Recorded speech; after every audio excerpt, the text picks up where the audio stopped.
Hey everybody, it's Trish Fritz, your concierge realtor with Howard Hanna. Today I have two of my very favorite people with me. Well, they're not with me, but on screen with me. And they are Mark and Kat from Title Quest. They are Team MarKat, and let me tell you, these guys are fabulous. They are a closing team like you've never seen. They closed my last mortgage. I refinanced my mortgage last summer and they did an amazing job. It was so much fun working with them. And so I wanted you to get to know them a little bit better so that when you buy or sell a house, you will think of them first because they are amazing. So what we're going to do is this is another video in the series that we're doing called 5 Things About My Favorite People. So I have 5 questions I'm going to ask them and they're going to get a chance to answer. So here we go. You guys ready? Yes, I'm ready. Thanks for having us. All right, thanks. Absolutely, my pleasure. So I'm going to start, actually, I'm going to go out of order. You guys sent me the questions, but I'm going to just mix it up a little bit. Oh, trickery. I know. Love it. You know I am very tricky sometimes. So, Kat, animals.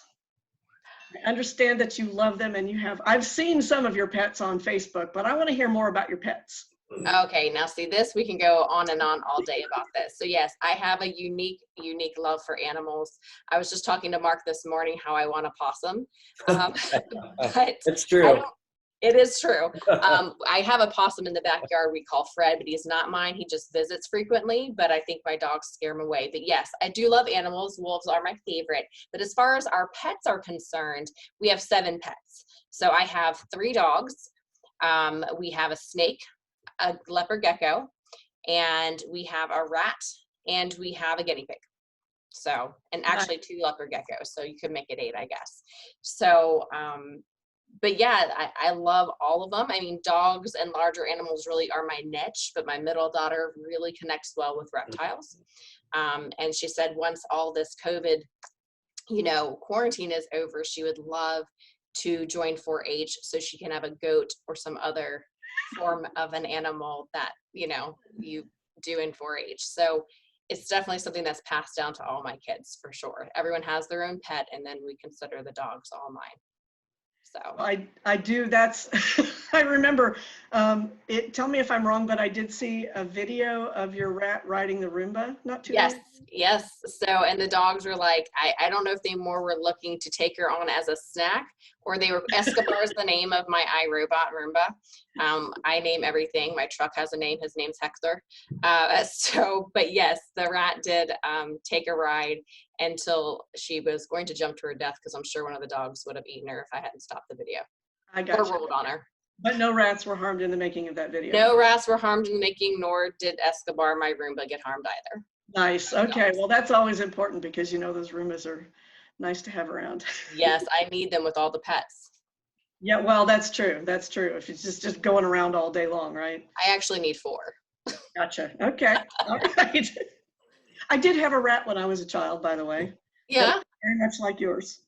See, and the thing that I really can appreciate about it is, even though I would never do this, Luke, our pastel python, eats rats for dinner, large rats. And I always say if she doesn't clean the cage, I'll throw, Radalicia's her name, I'll throw her into the snake cage, but that will never truly happen. You would never do, of course. No, I wouldn't do it. The rats I don't think it's even a valid threat, because your daughter knows you would never. She knows you well enough. It just makes me feel good when I say it. It does. And that is a valid meal for Luke. There you go. All right. Good stuff. Good stuff. All right. So let's go on to question number 2. And this is for both of you or either of you. Okay. What sets Title Quest and specifically Team MarKat apart from the rest? Wow. Well, Mark, do you want to start on that? Because I can talk all day. Sure. I'll tackle the first part. So one of the things about Title Quest that's unique, that I think is something that is very helpful to us in serving clients, is we underwrite 4 national underwriters. I knew he was going to say. Right. I was just trying to do it at the same time. So okay. We underwrite with 4 national underwriters. And essentially what that allows us is, with each of those underwriters, we have a direct line to their legal counsel. Mm-hmm. And so oftentimes when a tricky scenario comes up for us, we're able to rely on the counsel from those underwriters, and it gives us a lot of flexibility, and it gives us essentially a lot of different solutions. Because the reality is not everything is going to be able to close with any one single underwriter. Right.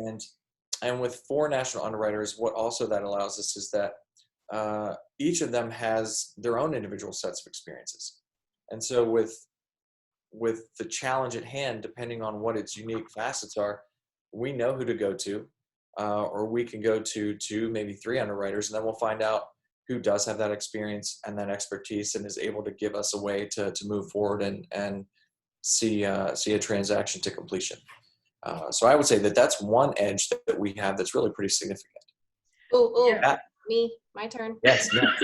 So that is a really cool to us, and we work with a lot of different title companies and attorneys, of course, across, and I can say that we have saved some deals from the fact that their clients, the underwriters that they worked through, could not ensure a transaction that we were able to do, just because certain underwriters, again, like Mark was saying, don't allow certain things. Tax sales are a big one that certain underwriters don't insure. So, but the thing that I would say that sets Team MarKat apart, like more on the obviously business side, but the Team MarKat, is that it's like a 2 for the price of 1 deal. You're going to have double the quality, double the service for the same, price of if you were only dealing with 1 sales rep or 1 person at a title company.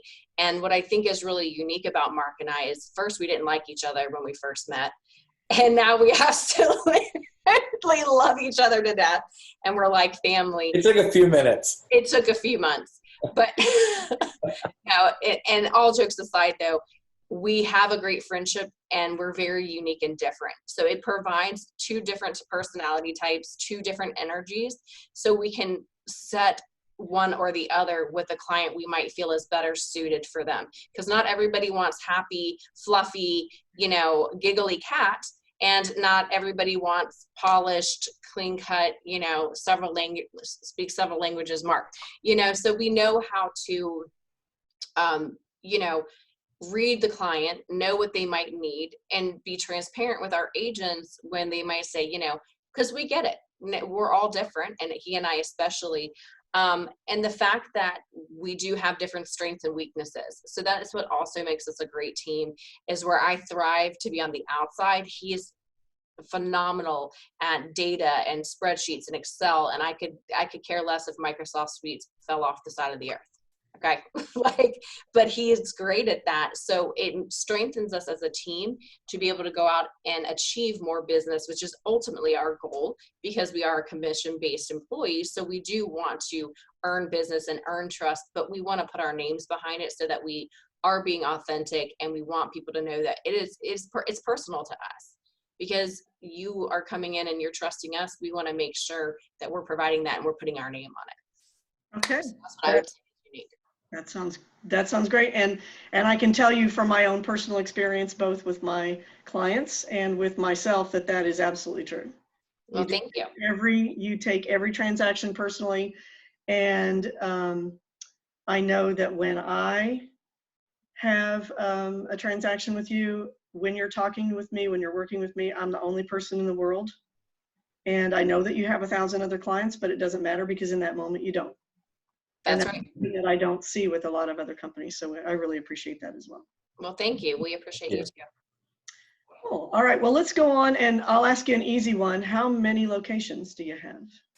Oh, can I do this one too, Mark? You know how much Sure. I love to talk. So,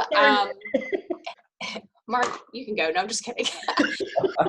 So we actually have 3 locations. So again, and I'm not trying to over speak on COVID, because we all know what's going on, and we know that there's a lot of different things in play that are happening that are unfortunate. And I don't even know when this video will go out, and we could be past the clear of it all.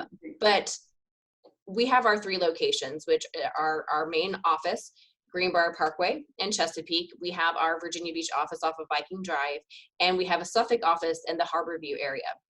And so while we are in this social distancing, limited outside exposure type of situation with COVID, we are restricting all of our closings to be in those locations because we have sanitation procedures in place. But Mark can probably speak on more what the normal every day today was prior to this, and how we do and will go above and beyond to try to accommodate our clients. Sure. So essentially, when we're not in a challenging situation like we're in currently with COVID, the 3 locations that we have certainly are helpful, and geographically, it really allows us to cater to a lot of clients, depending on where they live, or possibly even where they're moving to, if they want to close near the purchase property, even if it's away from their existing home. And in addition to that, we also make ourselves as available as we're able, schedules allowing, to go and close at someone's brokerage in some cases. And we try not to do it too often, but we'll actually go to a client's home. And sometimes there's a really pressing reason to do that. Or a nursing home. Yeah, maybe folks are in need of a little extra TLC, right, and care, or have difficulty getting to one of the offices. And so we're certainly open to trying to make that happen as often as we possibly can, and are happy to do so. Yeah, absolutely. I mean, I can't say that. I think we've all closed in a restaurant before. Yes. Starbucks before. Yeah. I know I got to go to a nursing home and met a really cool bird that lived with her, the lady, and so we really do want to try to be as accommodating as possible. And there's just sometimes not going to, sometimes, and again, this is a speaking outside of the COVID situation, there's going to be times where we can't always accommodate. Month end is a crazy time where a lot of times we want to be in one of our offices so we have access to our printers, copiers, processors, because last minute things might come up and everyone's hour to hour. But otherwise, that is the gist of our locations and how we're happy to serve our closing locations. All right. So we're going to move on, because I don't want to make this too long, but I want to get to everything. So tell me some of the ways you go above and beyond for your realtors, loan officers, and other people. So for us, I think some of the things that we try to provide are, let's for a moment think about the realtors and loan officers. So an excellent example is we create educational content. And again, outside of the current challenging circumstances we find ourselves in, month to month, we're putting on classes, workshops. Yep. We are always asking ourselves, first and foremost, what is it that's going to be of value to the real estate agents that we work with? Mm-hmm. What is really going to help them build their business? Because the question has to be, does it provide value? Mm-hmm. And so that's what we try to do. And we are in a position where I would say over the last several months, we have continued to gain traction. And on any particular topic, I would say we see between 25 and 35 agents attending. Mm-hmm. And then what we do for some of our loan officer relationships is then we allow a loan officer to come in and help us co-host the event, which allows them to essentially be in front of a group of agents, have an opportunity to make some relationships that they may not have had previously, to talk about some of the products that they have, some of the things that are unique to their business that stand apart or differentiate them from their competitors. And we do that with folks who, with whom we've built that relationship, that we do a good amount of business with, and we know the things that are sort of unique to them, that are specifically suited to them, and we know that they're also a great resource for the agents who are there attending the classes, whether that's on a given topic or perhaps a continuing education credit class that we're hosting. And then we also look out into the community, and when we do put that content together, we actually ask experts from the community. So we'll have realtors who are particularly good at something come in and speak to that, or we'll have different members of the community come in and again speak to their expertise. So it's not just us standing up in front of a class of agents. We're sharing the expertise and the knowledge and the joy of it all. So Mark, Yep. you are meant for this. Like, you need to have your own podcast. Like, seriously, you're flowing so easy and you look natural on screen. I'm looking at myself and I'm like, I just can't look at myself. But it's just so funny. He's just great at it. But, and then another thing that we do again, and it's because it's not just about it, of course we want to provide value and things that will help them, agents and loan officers, grow their business, but we also want to get to know each other. We're a community, you know, it's a unique industry we are in, and I don't think anyone quite understands the time and energy we put into it unless they're in it. A lot of people think it's easy to be a sales rep. A lot of people think it's easy to be an agent because you're at home, and that's just not the case at all. And so, but with that, we do host events. So we will do our, you know, we used to do third Thursdays. We do exclusive networking events where we can bring in folks from, you know, other areas of the industry, other agents to meet each other, loan officers, and just a hopes for us to get to know them in a fun social setting. And then hopefully to give people a chance to connect, you know, whether it is an insurance person or a financial person or somebody that does, you know, house cleaning, you know, move out cleaning or something of that nature. So it's just, again, creating those connections and relationships and getting people to know each other throughout the community. Because I always say to agents, I know that it's not always the most fun to go to an event with a ton of agents because you all want the same thing. Sure. But I can say that I think that is pretty unique.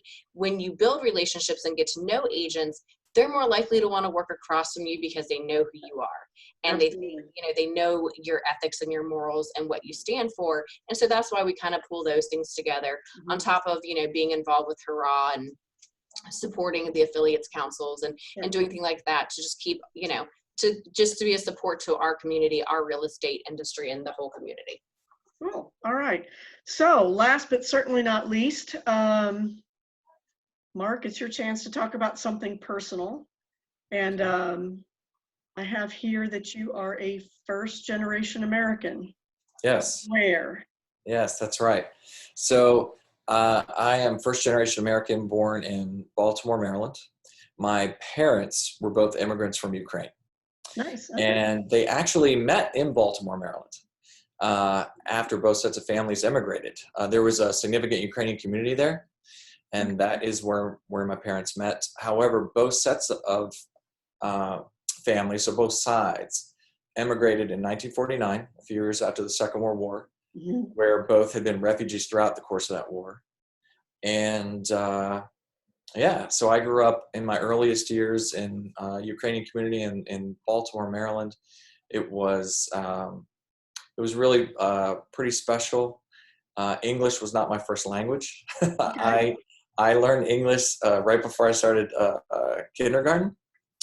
And yeah, to this day, I look back and I'm really grateful for that. And so you're living the American dream. Yeah. And how many languages do you speak, Mark? Ukrainian fairly well, and we grew up speaking that in the home, and I studied Russian, and I'm fairly good in Icelandic, having lived in Iceland for a year as an exchange. That's random. It is. Isn't that awesome? That one comes in handy the least. Because well, you know what? If I ever it's get such a client, small population, that's the thing. It's not a very populous nation, so if I ever get opportunities don't come up as often. That's right. If I ever get a client who only speaks that, I'll know who to call. Absolutely. Exactly. So, all right. Well, I'm going to wrap it up. There you have it. 5 things about 2 of my favorite people. And if anybody wants to know anything more about them or just wants to hang out with them because they're super fun, give me a call, 757-358-1483, and I will be happy to connect you. So we'll see you next time. Thanks so much. Thank you for having us, Josh. Thank you, Trish. All right. Bye-bye. Bye.